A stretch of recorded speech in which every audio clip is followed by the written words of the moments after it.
I think the greatest difficulty at the beginning of the pandemic was just being one of the very first to be hit. So we needed to write the book as we went along. Korea tried to strike a balance between control and prevention measures and our people's daily lives.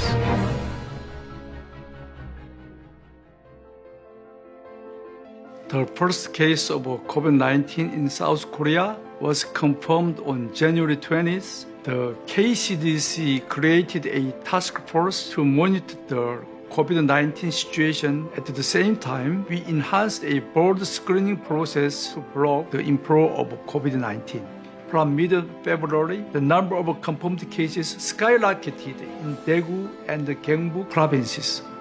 Some said the provinces had to be locked down.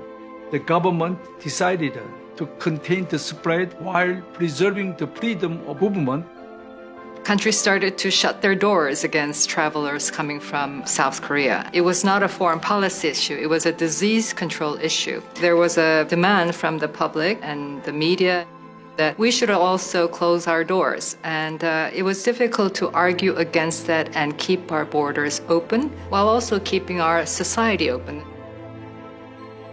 WHO's regular briefings on COVID-19 has provided the latest updates, thereby allowing us to be prepared for and respond to the virus.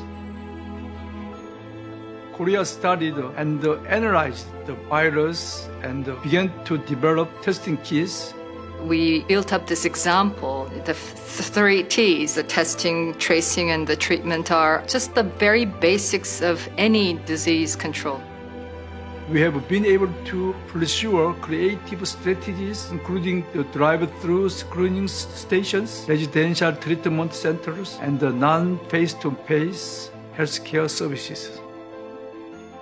Some look at the Korean case and say, oh, you have the IT infrastructure, you have the universal health coverage, you have the ingredients to be successful.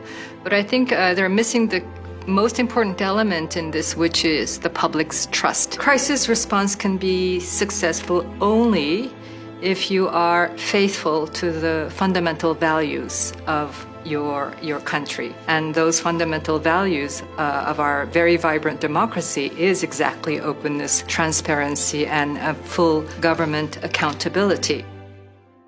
정보를 공유하고 함께 협력하는 힘은 바이러스가 갖지 못한 인류만의 힘입니다.